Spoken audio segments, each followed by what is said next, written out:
Kidding aside, of course, President Harris. My name's Joe Biden. I'm Jill Biden's husband, and I am Kamala's running mate. You all think I'm kidding, don't you? Well, President Harris led this effort. And I also want to thank my buddy Kamala, who I work for up in the White House. Last week, President Harris and I. And happy birthday, great president. We know your mom's always with you.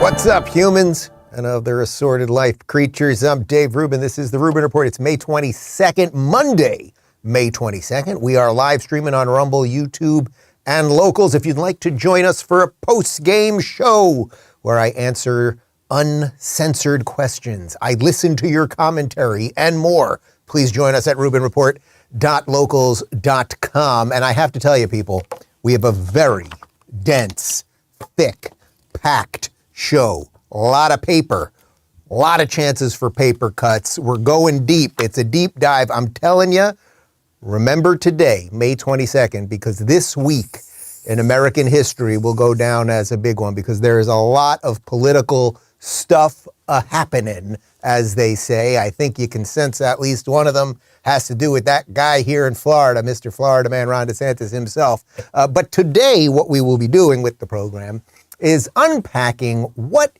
is a conservative. You know, I often talk about this sort of wide tent conservative movement, right? You're going to have your ex-libs, your libertarians, you're going to have your more social conservatives. But basically what I would say is you've got sort of this big tent situation that sometimes can feel a little tenuous. You have people that have definite disagreements on things, have disagreements on things like abortion. You could take a guy like Rudy Giuliani, obviously a conservative, but happens to be pro-choice. You could take a guy like, say, a Mike Huckabee, more on the religious conservative side. You could take an ex-lib like me. You could take someone maybe a little more libertarian like Joe Rogan. But there's this crew of people at this point that are coming together. I would put Elon Musk in there as well, that are basically believing in reality. How about that? So we always talk about what is a woman. Today we're going to talk about what is a conservative, because I think if we can set some parameters around that, not in the old way people used to talk about conservatives, you're very stuffy and you only care about tax breaks, but if we can do it in a new school, let's conserve America. Let's conserve freedom and individual rights and all of the good stuff that has been so freaking great here for 250 plus years. I think we can save the country. I really do. Maybe I'm just juiced up because it's Monday. I don't know, but let's see what happens.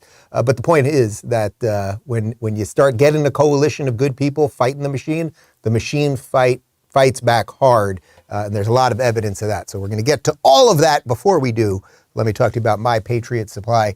Guys, you know, I can't believe the dire headlines we're facing in the world today. Ain't it the truth? Everywhere you look, things are falling apart. That's why the smartest investment you can make right now is in your family's food security. The reality is you might not be able to find food when the next disaster strikes. Grocery stores could be empty because roads will be closed and trucks won't be able to make deliveries. Probably not here in Florida, but in other places. When that happens, you need emergency food in full supply. That's why I urge you to grab a 3-month emergency food kit from My Patriot Supply, the nation's largest preparedness company. When you order today, you'll save $200 on each kit that you need. Having these kits means your family will stay fed while others stand in food lines. Don't delay. Order your 3-month emergency food kit and save $200 per kit. It's easy to order. Go to preparewithrubin.com. You'll get fast and free shipping too. Do this today or you'll regret it tomorrow. Preparewithrubin.com. And now back to me. Okay, so what's going on with the Democrats, the lefties, the progressives, and their media cohorts? Before we get into there's a sane group of people trying to, blaze a trail to a future America, let's talk about the crazies for just a moment. And when we do talk about the crazies, you've got to talk about the crazies over at the televised mental institution known as MSNBC. Here is Chris Hayes, who, in my opinion, I don't mean this to be offensive or anything, the man looks like a Muppet. Here is Muppet Man Chris Hayes. He's very, very upset because here in Florida, we are not going to allow for genital mutilation of children, and this is very upsetting to this human Muppet. Enjoy.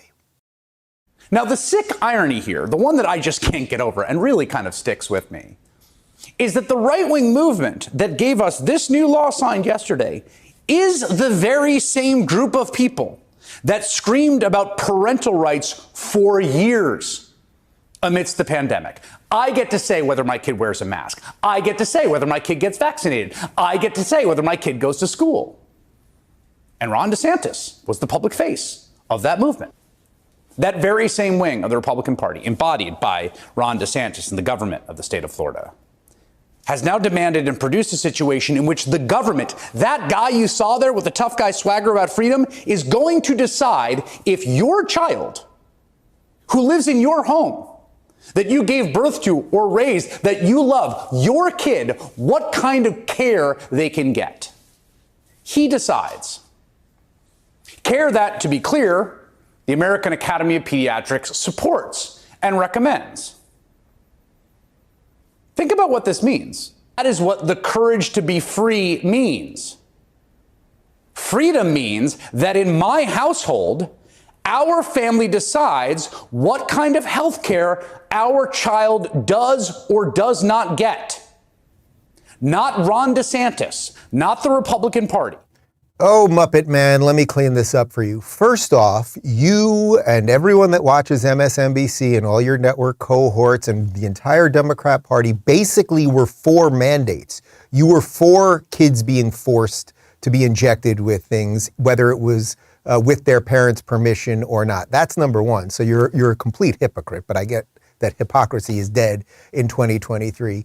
The other part of this is we are talking about mutilating children's genitals, destroying their God-given body, okay? And we know that there is a social contagion element to this, meaning that suddenly, it's not as if suddenly, out of nowhere, that we get all of these mostly girls that want to transition to be boys. There is a social component. It has something to do with TikTok and the internet and social pressures and all of these things. Now, we had a debate before we did the show today because there was a picture of a girl, biological girl, who posted what her post-op, meaning post-trans surgery, looks like.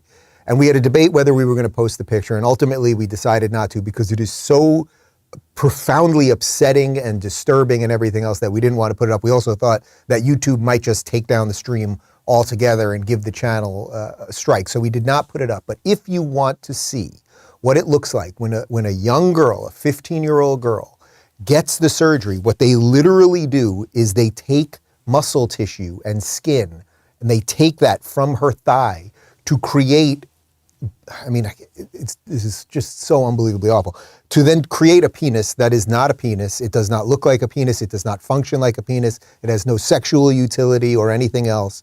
If you want to see the image that's going around the internet right now, Ashley St. Clair, who I've had on the show once or twice, she did tweet it. She put it up with a warning. So you actually have to click through the warning to see it. It's at St. Clair Ashley, STCLAIRASHLEY,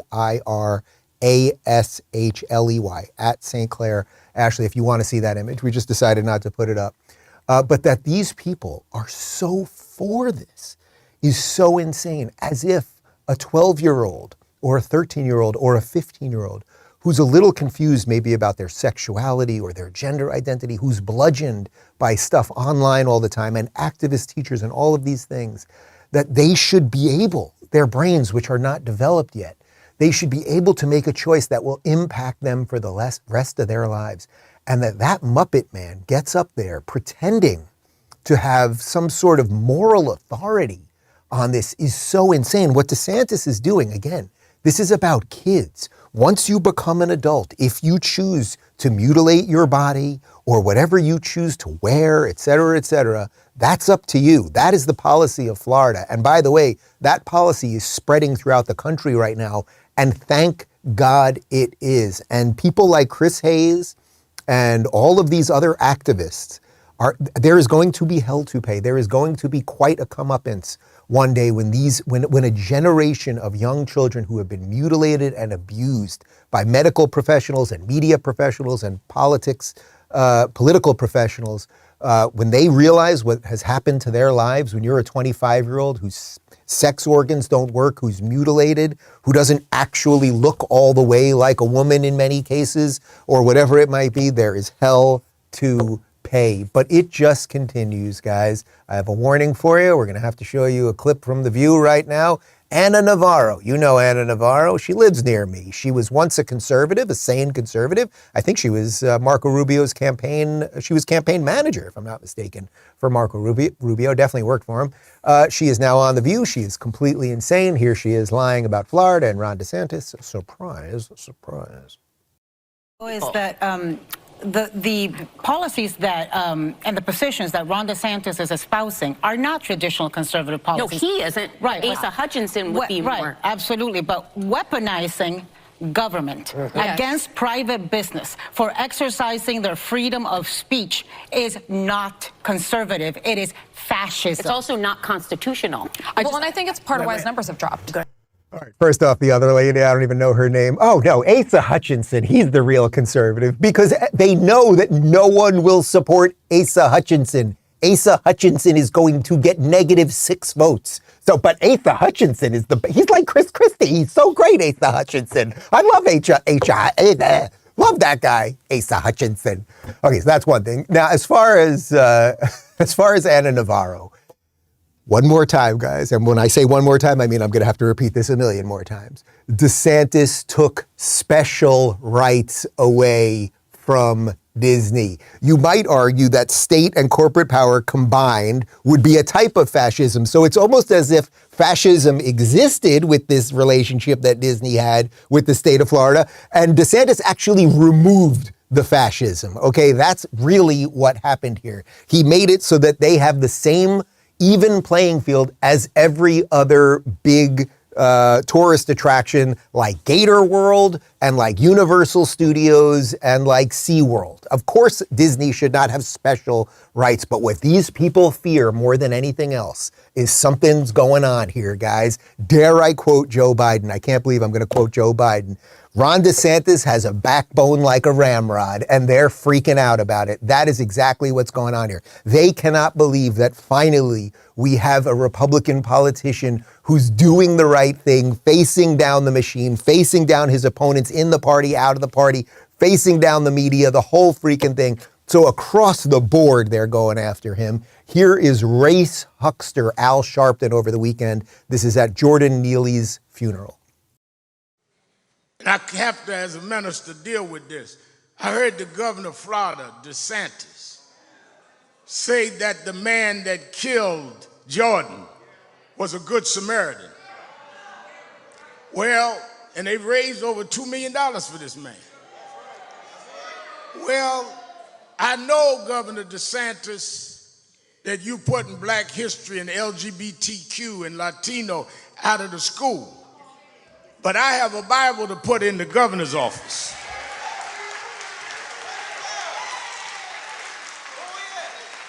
Because apparently you don't know what the Good Samaritan was. I should do a Al Sharpton impression here, but I'll save it for a little bit later. I'll do it in the post-game show because we got a big show. I got to keep up my energy, you understand? Look, he is the worst sort of race huckster. If there is a wound in America that this guy can rip open and pour salt on, he will always find it. As you guys know, Governor DeSantis did not ban black history or anything related to LGBT, except he can't mutilate kids, sorry. And certainly nothing, he mentions the Hispanic community. What DeSantis did related to black history was there was one AP course, one AP African American Studies course, which was also going to teach gender queer theory. So as I've said many times, unless you think that the Underground Railroad was being run by a lesbian and you think that would be important to teach, even if she was, this is completely ridiculous. Black people, like everyone else, are flourishing in Florida, but don't tell that to the NAACP. You will not believe this one. Take a look at this tweet. I mean, irony is dead. Under the leadership of Governor Ron DeSantis, the state of Florida has become hostile to Black Americans and in direct conflict with the democratic ideals that our union was founded upon. That's NAACP President and CEO Derek from NAACP there. I don't even know his last name. Oh, Derek Johnson. Derek Johnson. So they're telling Black people, don't move to Florida, don't vacation in Florida. Now, Florida just closed up its biggest year ever in terms of tourism, like breaking every freaking record. Everyone's moving down here. You guys know the numbers, 1,200 people a day. No one cares if you're Black or white. Frankly, I think Black people, much like white people, like safe cities. They like nice weather. They like clean air. They like nice infrastructure, things of that nature. It's very strange to think that humans actually all want the same things. But these race hucksters are everywhere, and they are threatened because the jig is up. When it comes to a guy like Ron DeSantis, he is standing up to all the BS, which is what we've all wanted this entire freaking time. So here is NAACP CEO Derek Johnson on CNN, and he doesn't care what any reality is about Florida. He wants to scare Black people. Regarding the national group's notice to certain travelers, we have no comment. However, on the economic diversification front, in just the last few years, Florida has moved into the #1 spot in the United States for Black-owned businesses, and #2 for Hispanic, and #2 for women-owned businesses as well. When you hear those numbers, what they are saying is, look, African Americans and Hispanics are doing quite well here when it comes to running their own businesses and being able to make money here and being able to live decent lives. How do you address that with this new ban? First of all, that's propaganda language. Over the last several years, it wasn't because of anything he did in policy. Florida, by geography, is an attractive place where people would like to go. Reality is propaganda language. So there are more Black businesses in Florida than anywhere, second for Hispanics, second for women. But that does not matter, man. You got scary Ron DeSantis, and we're going to scare the hell out of everybody.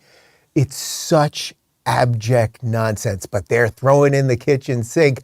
We saw this right before the show. I thought this was pretty spectacular. The chairman of the NAACP board of directors, his name is Leon Russell. Guess where he lives? Tampa, Florida. We've got to help that man. Should we start a GoFundMe? We will help to get Leon Russell out of Florida because it's bad for Black people.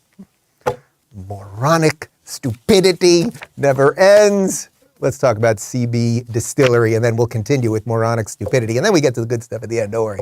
Guys, after I tore my ACL, I tried every solution there was. Out of all the remedies, CBD from CB Distillery was incredibly helpful given how much pain relief it brought to my ACL, and I'm playing ball again. CB Distillery has over 2 million satisfied customers, with 90% of them reporting that they sleep better with CBD, 81% saying they have reduction in stress thanks to their CBD, and 80% of them saying their aches and pains are relieved from their CBD after physical activity. So if you struggle with sleep, stress, pain, or if you're just frustrated with a health concern that's not getting better, try CBD from the source I trust, cbdistillery.com. Let me get you on the right path with the 20% discount. Visit cbdistillery.com. Enter my name, Dave, for your discount. No prescription required. cbdistillery.com, promo code Dave for 20% off. And if you're looking at me right now thinking, Dave, you look very refreshed on this Monday. I've been using a little CBD before bed and sleeping like a baby. So there you go. All right, let's continue because as you know, they are not going to let this Disney thing go. The entire left, which used to be anti-corporation, right? Corporations are mean. Bernie Sanders, they're not paying their fair share. We've got to stop them. They've got too much power. That was Jackie Mason, but okay, fine. They are not going to stop. They are not going to stop. They love corporations now, and they hate that Ron DeSantis is fighting Disney. And Disney is struggling, by the way. Just think about it this way. If Ron DeSantis was just like some evil MFer, right? If he was just some evil bastard, like, would he be doing something that would risk him losing some voters? Like, it is a risk. It's working to his advantage now, but when this fight started, he did not know which way this thing was going to go. Now, he ended up winning in a massive landslide, and clearly, culturally in America, most people are with him. That we've had it with the Disney nonsense, we've had it with the gender nonsense and everything else. We want kids to just be kids. But he didn't know. He didn't know if he was going to lose voters, especially in the Orlando area. Disney employs something like 30,000 people, if I'm not mistaken. It's crazy. Anyway, we've got some info here from the New York Times because Disney is a struggling. Disney to close Star Wars-themed hotel less than 2 years after it opened. The planned closure of Galactic Starcruiser, an immersive role-playing attraction, comes as Disney seeks to cut overall costs by more than $5 billion after spending hundreds of millions of dollars to build an immersive Star Wars-themed hotel at Walt Disney World. Disney said on Thursday that amid sweeping corporate cost-cutting, it would close the underperforming attraction in September, only about 18 months after it opened. All visits are 2-night stays with a starting cost of more than $4,800 for 2 people and around $6,000 for a family of 4. For authenticity, the 100 cabins at the Florida hotel have no windows. Instead, stars, planets, and asteroid showers are shown on video screens. The announcement came as Disney pulled the plug on plans to build a $1 billion office complex in Orlando, a decision said to be influenced by the company's feud with Governor Ron DeSantis of Florida. It was also not long after Robert Iger, in his return as the company's chief executive, unveiled a corporate restructuring intended to cut costs by $5.5 billion. Okay, real quick. I did not go to this Star Wars thing. I'm fairly certain that you guys know my feelings on what Disney did to Star Wars. They have completely wrecked Star Wars. They have injected wokeism into all of their properties. I canceled Disney Plus. I know many of you have canceled Disney Plus. But the whole implication of that, and also just the idea, putting aside whether you think they didn't mess up Star Wars, they did mess up Star Wars or anything else, $4,800 for 2 nights at a hotel with no windows. What level of rich dork would you have to be doing that? $6,000 for a family of 4. That is so profoundly insane. And think how Disney, they're supposed to be pro-family. They hate families. They hate families. Go to Disneyland and see how expensive everything is. You know what I mean? Go to Disneyland. You can go to the other Star Wars thing that'll remain open. And I think it's called Galaxy's Edge. And to build a lightsaber, a piece of crap plastic lightsaber that lights up and will most likely be broken by the time you get it to the car, it's like $250. The whole thing is a giant crock. But the New York Times is implying that their struggles are DeSantis's fault. It's not the fault that they wrecked the Star Wars lore. It's not that they given you a hotel with no windows and that they're charging you $6,000, et cetera, et cetera. It's all about Ron DeSantis. Well, we've got a tweet here from Florida's Voice. DeSantis's office mocks Disney for closing the Star Wars hotel, which cost families $5,000 plus. Ron DeSantis press secretary Jeremy Redfern. This entire story was just corporate propaganda to distract from their failed $6,000 2-night Star Wars Galactic Starcruiser experiment. Right. At the end of the day, guys, you know this. Everyone knows this. If that thing was good, if it was worthwhile, if it was fun, if it was a good use of dollars, families would still be flocking there, right? But it's just not what it was, right? You're overpaying for crap, and that's exactly what Disney has become. We saw this video when we were putting the show together this morning. There is a guy online. His channel is Mickey Views. What this kid does, he's a young man, what he does is he just his whole channel is devoted to talking about what's going on with Disney in terms of the rides, the movies, the business behind it and all that. And he made a great point that this move by Disney to close this thing has very little to do with DeSantis. It's too costly. They're having major relocation issues. And Bob Iger, the new guy who just took over, who's the old guy, well, that he hated it. Fairly interesting, wouldn't you say? Okay, so there you go. But let's continue because the machine does not stop. We're going to have to show somebody. No, we're not going to show video of someone from The View again, but we are going to read a tweet from someone of The View again. Should we put the warning up on that? On a tweet? Have we ever done that before? Let's do it, because I just want to warn people fairly. It's not a clip. Just bear with us, people. It's a tweet from a certifiably crazy person. You know this Alyssa Farah chick? So this is the girl who pretends to be a conservative on The View, and they sort of like half-assedly pretend that they like her, but they'll wreck her one day when they need to get rid of her. That's how it is. She tweeted this out about the Disney situation. She wrote, "The development deal Disney pulled the plug on would have created 2,000 new jobs with an average salary of $120 a year. The median household income in Florida is about $60,000. Well, okay. How about now, before we continue, we show you the video from Mickey Views. Here is Mickey Views, the guy who runs the channel that I just mentioned. He specializes in Disney and their businesses. Well, he's completely debunking her. Second breaking Disney news update I have for you guys is Parks Chairman Josh D'Amaro finally releasing a statement that I think we've been expecting for a while here regarding the Lake Nona project. Disney is officially abandoning the project. For those of you who don't know, the Lake Nona project was previous CEO Bob Chapek's plan to build a new Disney headquarters inside of Florida, in Lake Nona, a very nice planned community that is up and coming that you have near the airport in Orlando. It's a beautiful area. We made a video here on the channel about 2 years ago taking a look at where this office was going to go, the land that Disney acquired. The media is spinning this cancellation as being due to DeSantis and the hostile business environment, which he helped to create with Disney. The reason I'm skeptical that DeSantis really had so much to do with this cancellation is because, we know people in high places. You guys have seen some of the stories we've broken here on the channel in the past. I've been hearing for months that this is just a Chapek era project that Iger wants nothing to do with. Look at how fast all these Chapek era projects are just crumbling, turning to dust. The reality is that Disney has huge bills coming due on the streaming side. They're having issues on the earnings side of things, paying to build a big new campus, a big new headquarters in Florida, making people move from California, which is very unpopular internally and part of why Chapek was so unpopular inside the company. Iger's wiping his hands clean of this whole thing.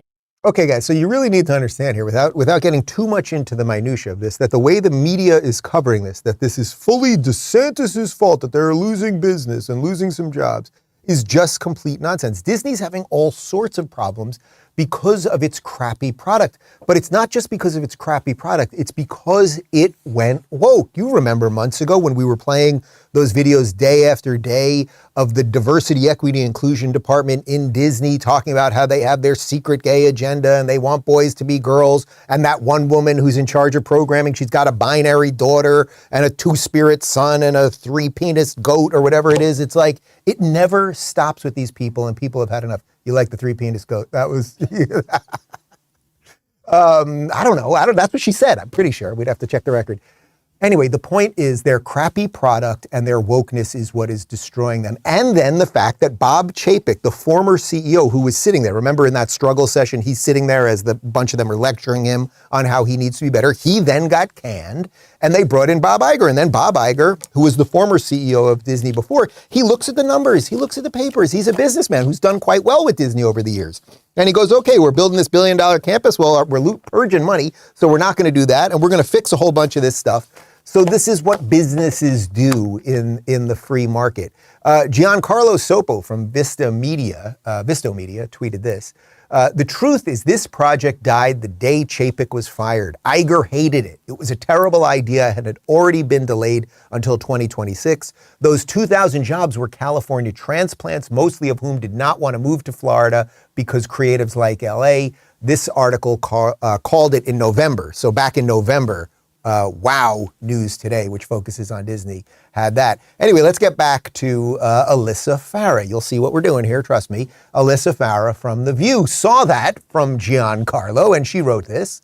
I believe Giancarlo is correct here, but the political problem is public perception. The governor picked a fight, and the state lost jobs and revenue. She continued, having a major corporation come out and say they left your state because of the uncertain business environment is a huge blow when one of the biggest selling points on the right is about the free state of Florida has been the business environment. So you have to understand here, she's doing exactly what everyone in corporate media does. She's lying about what the real issue is. It's not that Disney is not friendly to business, that Florida is not friendly to business. Florida started taking away Disney's special rights. So if other states want to give certain corporations special rights, which actually seems anti-constitutional to me, they can go ahead and do it, but Florida's going to have a even playing field for everybody. I don't like to do this sort of thing, but every now and again I have to dunk on somebody, a slam dunkaroo on the Twitter, and I saw Alyssa's tweet, and I tweeted this to Alyssa. I retweeted her. I said, what makes you a conservative or a Republican other than it pays well to pretend to be one, to be on The View? DeSantis took special rights away from Disney. He got rid of crony capitalism. Oh, wait, Disney owns ABC, which just so happens to be the network you work for. Whoopi and Joy will trash the hell out of you once you're fired, right after the election, by the way. Hope it's worth it. And of course, I followed up, Alyssa Farah shuts off the replies on her tweets, so you're not allowed to reply to her. Alyssa, it's really not worth it. Have some self-respect. Ask Meghan McCain if she's happier now. You know, I really do try not to get into these little Twitter battles, but these people, I do it with corporate people. If you're a corporate mainstream hack, then I will go after you. I try not to do it, generally speaking. It's not like the best use of time to be fighting with people on Twitter. But do you think it's odd that she works at ABC Disney and she's taking the position she is as a conservative? So the question, now let's get back to the top of the show. The question is, what is a conservative? What is it that we are trying to conserve? Why are all of these Disney corporate shills attacking DeSantis, right? Why is Alyssa Farah going after her, Anna Navarro, who also works at ABC Disney, the litany of people? Why are they doing it? Well, I think there's a reason they're doing it, and now we're going to get into that. Marcel Talon, who's the director of students for DeSantis, had a good tweet on this, just laying it out pretty cleanly. Republicans who have actively sided with Disney in their pro-grooming, pro-child mutilation battle against Ron DeSantis, Donald Trump, yes, he's been pro-Disney. Mike Pence, we've played that clip many, many times. He doesn't like what DeSantis is doing against Disney. Nikki Haley welcomed Disney to South Carolina. Asa Hutchinson, nobody's paying attention to him. We don't have to waste any time. Chris Christie, he doesn't like that DeSantis is using the rule of law. And Vivek Ramaswamy has repeatedly gone after DeSantis, all again for taking away special rights of a corporation. So it is the same line of attack that Alyssa Farah, and what I would say, I don't think if we were to go back in the history of the show, I don't know how many times I've said the phrase rhino. I don't really like that phrase because it shrinks the pool, right? Republican in name only. But these people are rhinos.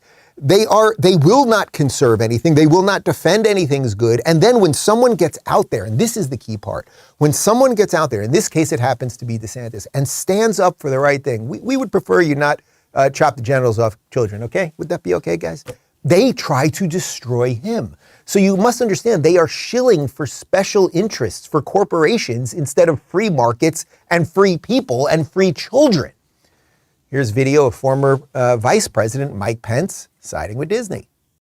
I just don't believe it's in the interest of the people of any state for a government to essentially go after a business that they disagreed with on a political issue. I disagree with Florida moving against Walt Disney. I disagree with California moving against Walgreens because they're going to obey the law about abortifacients in some 20 states, so they're going to cancel a $120 million project. Look, at the end of the day, the business of America is business, and I'm not terribly surprised to see Disney canceling $1 billion contract. That's only going to harm people in the Orlando and Florida area, and it's one more reason why, as a limited government conservative, I've said for months now that I think both sides ought to stand down. All right, I think you know my feelings on this. I mean, as a limited government conservative, meaning that you think the government has no role in anything. If the governments have a role in anything, it would be to keep an even playing field so that businesses could operate in an even way and let the best businesses, the best products, the hardest working people win. What Pence is saying is, I wish DeSantis wouldn't have done anything. Disney should have kept their special rights, their special tax exemptions, their special corporate kingdom. They should be treated specially. And somehow that is the position of the conservative. It's just complete nonsense. But it continues. Here's Nikki Haley siding with Disney. What is your reaction to that, as we still have yet to see him jump officially into the race? You know, as governor, I took a double-digit unemployment state and I turned it into an economic powerhouse. Businesses were my partners. Because if you take care of your businesses, you take care of your economy takes care of the people, and everyone wins. And so that's the way we dealt with it. South Carolina was a very anti-woke state. It still is. And if Disney would like to move their hundreds of thousands of jobs to South Carolina and bring the billions of dollars with them, I'll let them know. I'll be happy to meet them in South Carolina and introduce them to the governor and the legislature that would welcome it. All right, I just want to say on a personal note, I really like Nikki. I've interviewed her a few times. We've had dinner together. So I genuinely, Nikki, if you're watching this, I mean this with love. You got this one wrong. What are you saying? That you would give special benefits to Disney if they move to South Carolina? Because all DeSantis is doing is making sure they're treated like everybody else. So if you're interested in crony capitalism or what some might call fascism, then I guess you should do that. But come on, everyone knows, like the jig is up. Everyone sees what's going on here. Everyone is afraid of DeSantis right now, whether it's Trump or Nikki Haley or anyone else. And what they're really afraid of is, oh my God, there finally is a Republican doing the right thing. And he's doing it while being unencumbered by what his opponents and the media says and everything else.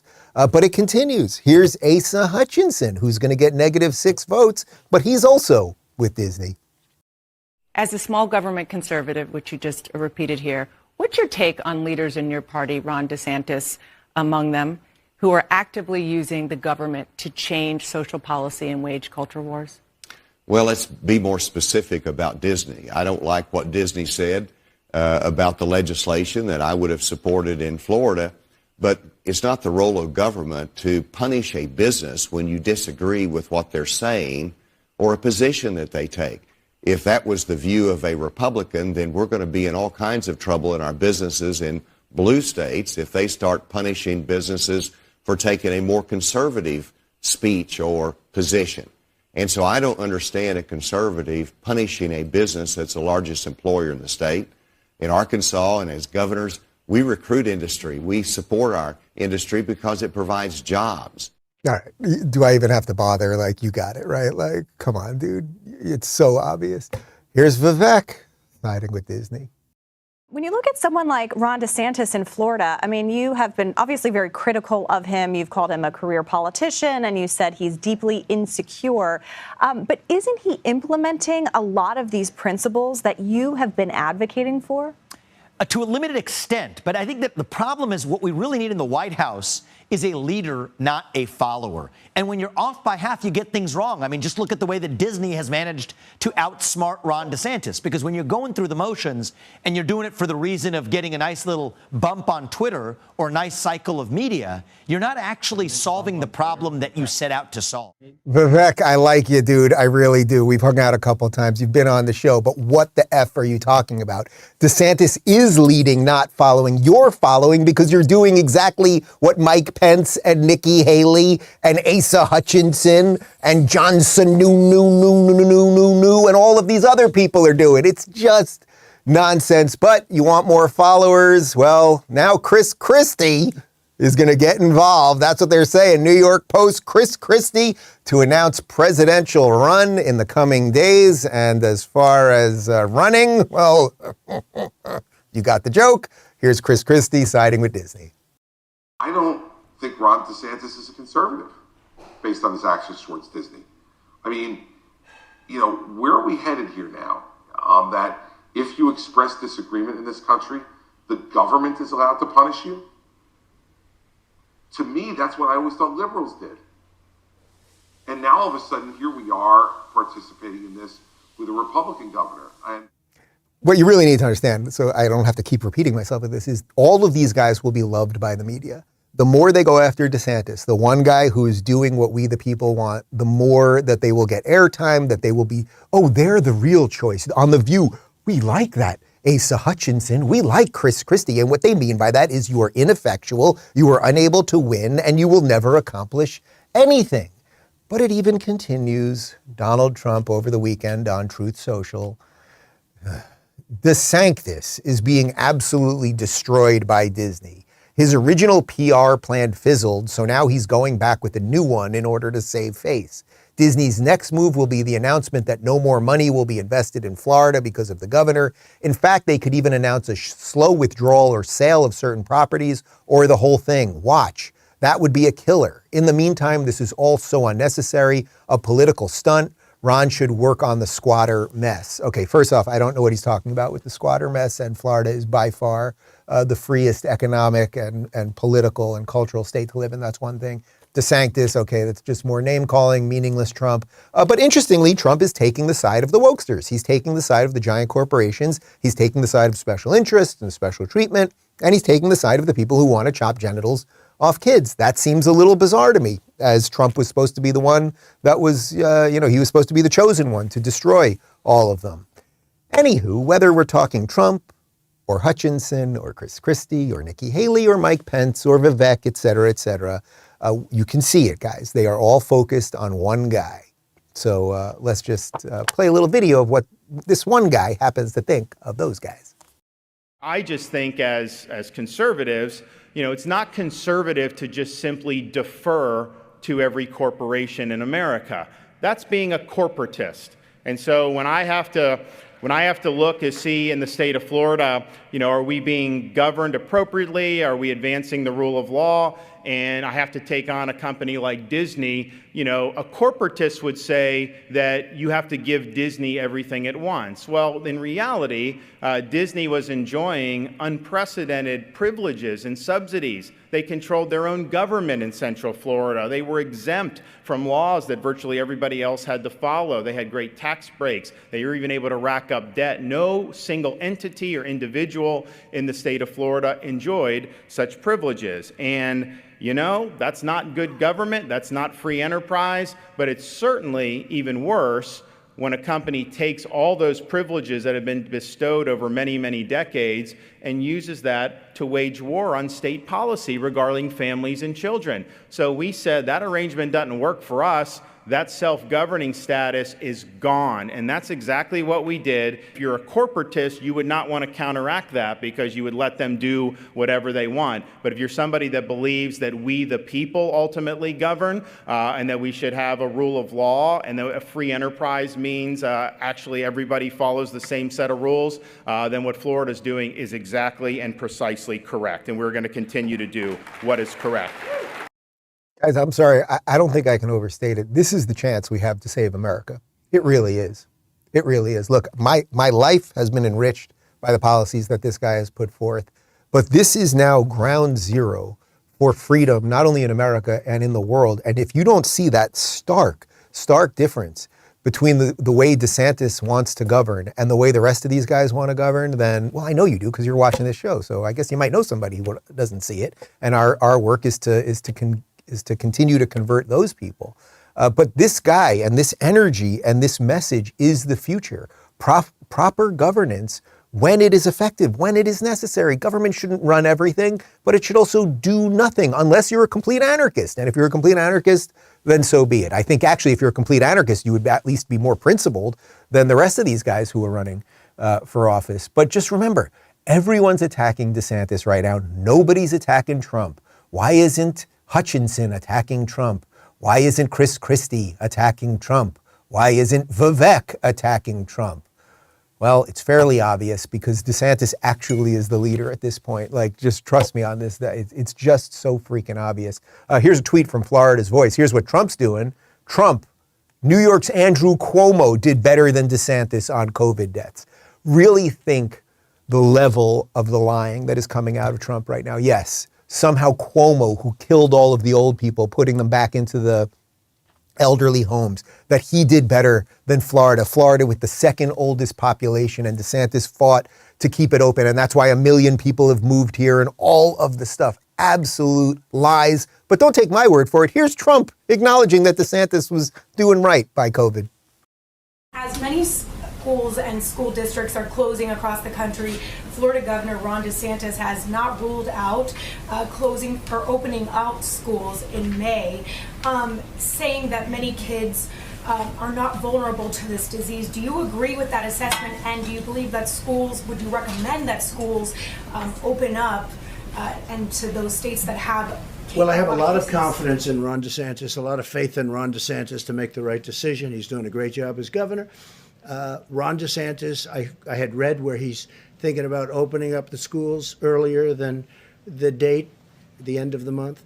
I'd have to look at the numbers. All right. So there is reality, and then there's just lies.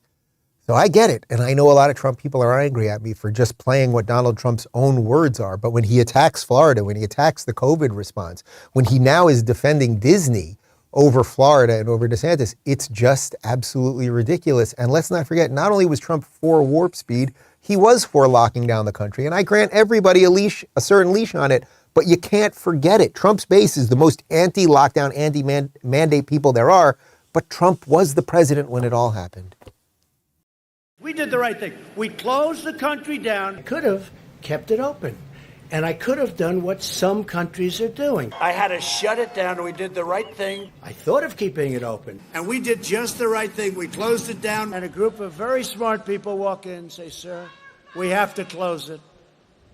And we did the right thing. They can't do anything without the approval of the President of the United States. Even the Democrats aren't blaming me for that. We had to close it up. Some people wish we never closed it down. We did the right thing. We closed it. It's a decision for the President of the United States. We did the right thing. We had to close it up because nobody's ever heard of closing down a country, let alone the United States of America. We had to turn off the airlines. We had to turn off everything. And we did the right thing. A lot of people have thought about it. Write it out. Don't do anything. Just write it out and think of it as the flu. But it's not the flu. It's vicious. We basically shut down our country. We did the right thing. We had to close it down. The President of the United States calls the shots. And we had to close it down. We did the right thing. They're not working in offices. They're not in airplanes together. And we did close up. We had to close it up, and we did the right thing. We closed it down. We did the right thing. We closed it up. We were told we got to shut it down, stop it, tell everyone to stay home because of this horrible virus, and we did that. We had to artificially close our country. We've done this right, and we really have done this right. That we did the right thing. Everything we did was right. All right, look, guys, hindsight is 20/20. And again, I grant everybody a long leash, and I happen to pick up on it very early. If you go back to the videos, 15 days to slow the spread. On day 16, I started freaking out, and then the rest is history, and I ended up moving 3,000 miles away, right? Okay, so be it. I grant Trump a certain window on this thing. But the interesting thing is, has Trump ever said, I regret it? I regret closing everything down, and that it wasn't maybe the duty of the president, it was the duty of the states? Like, where is your mea culpa on this? Because your base, the people who are the most angry at me for pointing this out, are the most anti-lockdown people. So where is that video of him saying, boy, I did screw that up. I shouldn't have listened to Fauci, and it was not my job to do it in the first place, and all of that stuff. But you get it. That's not coming. He's still proud of Operation Warp Speed, the fact that we rushed through getting these mRNA vaccines into people's arms. And now we have all this stuff with vaccine injuries and everything else. So the question you have to ask going forward is, if you're on the fence about who to vote for, do you think he would do it again? Well, if he's shown no remorse in what's gone on with lockdowns or with vaccines, then I suspect the answer is yes. And DeSantis is taking a very, very different approach on how we would do anything when it comes to all of this in the future. We also signed the most robust medical freedom legislation anywhere in the United States. Not only did we codify all our protections against COVID authoritarianism, we expanded it so that no private or public sector vax mandates on not just COVID vaxes, any vax under emergency use or MNRA, that is your choice, and they should not deny you the right to work based on that choice. We made sure they can't mandate it on school children, and that parents are ultimately the ones that make that determination. The way they weaponized these COVID vaxes was a massive incursion into our freedoms. They wanted to deny people the right to put food on their table if they didn't bend the knee and get a COVID shot that they may not have wanted and that many of them did not need. We can never allow warp speed to trump informed consent in this country ever again. Look, guys, the question going forward when it comes to this election will be, who do you think will stand up to the machine again? Will it be any of the people that I've been talking about here and showing these videos who are afraid to stand up to Disney and are taking the sides of giant corporations, say giant pharmaceutical companies, et cetera, et cetera? or it will be the guy who has a track record now of doing it, standing up to corporations, signing all of the legislation to make sure that big pharma will not dictate what you put in your body, et cetera, et cetera. Like, I think the answer is fairly obvious. DeSantis thinks the answer is fairly obvious too. It's easy to be a front runner. It's easy to go out and take positions that are really popular at the time. It's harder to dig in and really cut against the grain. Not going to be easy, but I honestly believe that we have an opportunity to right the ship and to get this whole country going. Wouldn't it be something if we righted the ship? I really think we can do it. I think this is the great chance. This is America's chance. This is America's comeback opportunity. We could right the ship with decent leadership that stands up for the right things. Now, the machine is going to genuflect and go bananas and scream and yell, and they're going to make it seem like Ron DeSantis is 10 times worse than Donald Trump. That's what they are going to do, and you can see everyone lining up against him. But this is the chance. This simply is the chance. And you know what happens when you stick your neck out and when you lead, as opposed to what Vivek said, as if DeSantis is following, he's following? You know what happens when you lead? People start getting braver, right? I talk about this all the time. When you model it for somebody, oh, you stood up and did the right thing. You stood up with your shoulders back. You said what you believed. You fought for something that was honest and true. Then other people start doing it. And it's exactly what's happened here in Florida. Another one from Florida's Voice. New Florida Republicans have expanded their lead over state Democrats to more than 470,000 voters. By the way, what's interesting about this, guys, is that in 2018, right around when DeSantis took office, the Democrats had an advantage of 100,000 registered voters. Now it is 470 to the Republicans. So if you do the right thing, if you lead people to the promised land, a couple people are going to follow. Some people will complain about it, and some people will drown in the Red Sea, but it is what it is. I've enjoyed this show. Brock, I think you were right. What do you call? You called a 9-8. I'm calling it. It's a 9-8, people. We did it. Happy Monday to you. We got a post-game show at RubinReport.locals.com. In about 37 seconds, we leave you with Cringe Jean-Pierre. Ta-ta. The president is the best communicator that we have in the White House. And Joan Shingang, I'm going to pronounce her, Shanga Kawawa. Let the rock tell you in Chinese. Jing bang ding dong, his stone cold.